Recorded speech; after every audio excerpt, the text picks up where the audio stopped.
Hi everyone, my name is Buffy and I am coming to you live for this nap time series as part of my 300-hour teacher training program with Edge Yoga School. Thanks for joining me. If you are part of Edge Yoga School, thank you for allowing me to come to the table and act as both teacher and student with all of you. I've got a lot of content to bring to you today, so I'm going to do 3 videos. This first one is a vision board workshop video and using art as therapy. So on these different types of yoga offerings and workshops videos, I go through the 5 question words of why, who, where, what, and how much.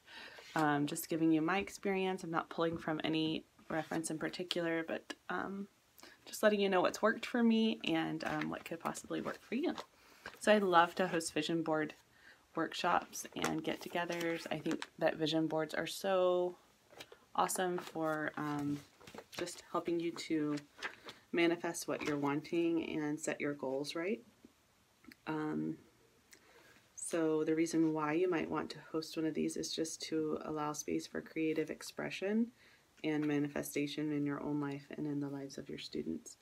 It's great for goal setting. It gives you clarity, and it's basically like you're setting an intention for your whole year. So it helps to kind of bring that practice of our yoga off the mat and helps those lessons off the mat come into real life. So that's why I love vision boards. This is mine this year. I like to just pull from a lot of different magazines and inspirational words that have been coming to my mind, and I think they come to your mind for a reason, and I think everything happens for a reason. And this is last year's. I just did it in the same little scrapbook protector. I used to love to scrapbook, and this is a really intentional and meaningful way to do that. So it's really cool also to watch how the things come true throughout the year. You're like, oh, I had no idea that's what that meant at the time, but I get it now. Like, at home, who knew we would be quarantined? That place where mountain magic just happens. I'm hosting a magical mountain retreat. Lots of things just start to make sense when you look at it. And some of the things you don't even know why it calls to you from the magazine or whatever you're pulling from, but you end up, it's just kind of cool. You're like, all right, I'll put that in, and then it makes sense later. So, yeah. Anyway, I could keep showing you all the different things, but that's just personal.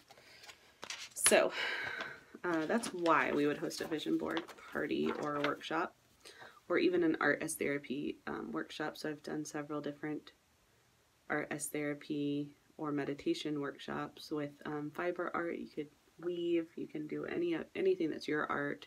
You can teach people how to draw, how to paint, whatever you do, and just share why you love it, share why it helps you get into that zone of creativity and expression. Who can come to these? Adults, right? You want to have any adult who's capable and wants to come.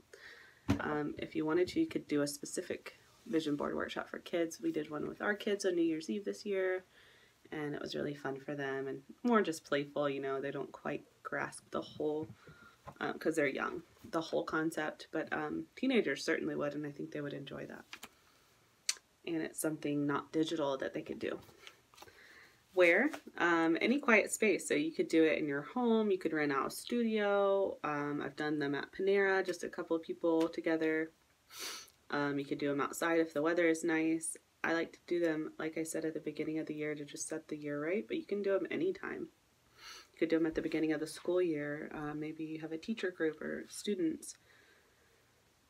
So that's why, who, and where.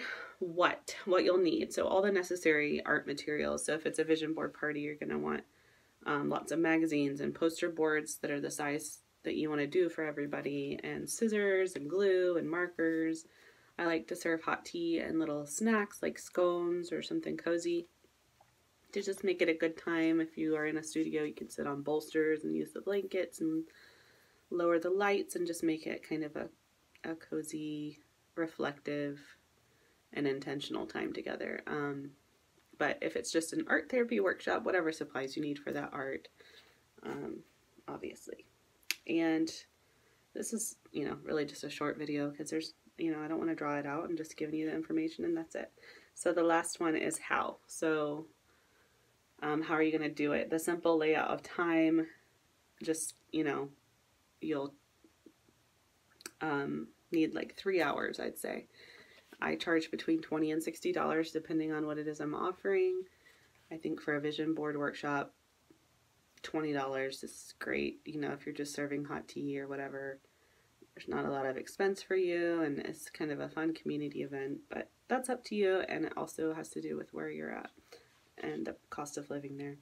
So my layouts, usually we start out with a meditation and set an intention together, and then I'll show them an example of the art that we're working on or the vision board, like a completed project. Make sure you've practiced it before. You don't want to just be learning something new with them. You're the professional in that case. And remind students, this is important, that it's not really about the finished product, but more about the journey and the things you discover and the things that you feel as you are creating.